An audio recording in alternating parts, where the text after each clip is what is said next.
But what Glenn is doing is he's taking a look at some of our national symbols and he's saying, look, there's biblical imagery built right into it.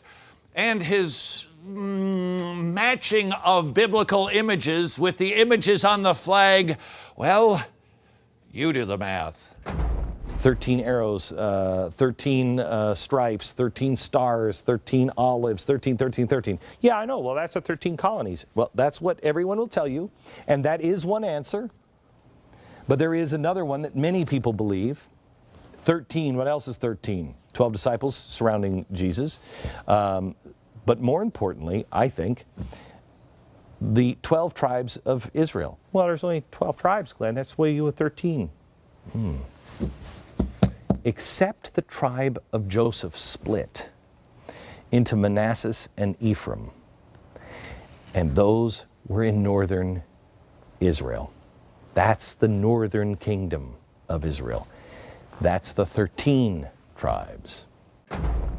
I have never heard anybody, let alone the biblical, say that Israel was composed of 13 tribes. Yes, there was a split, but it was still identified as one.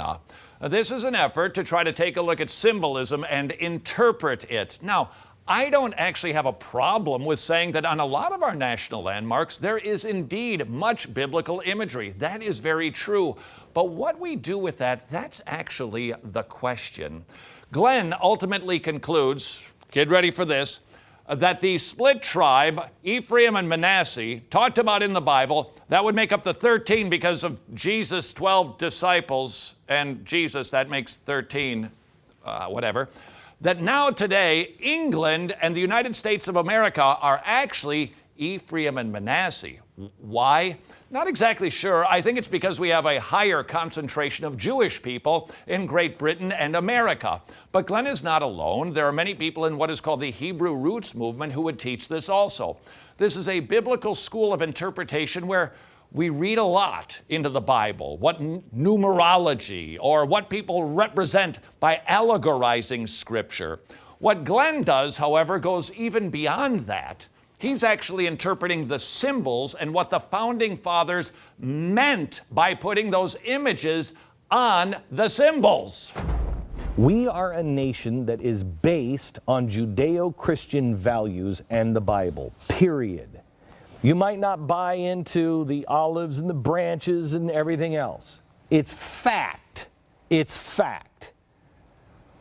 But there's no way to deny that the majority of our laws come directly from the Scriptures, right directly from Deuteronomy.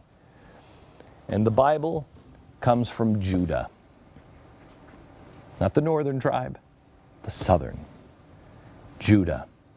They were supposed to preserve it, and they did.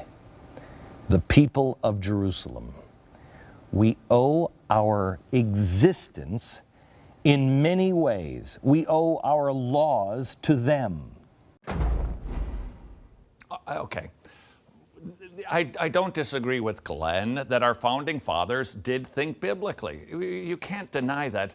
But to say, therefore, because they thought like that and they put it on some symbols, therefore today we need to do this, that's just going miles too far.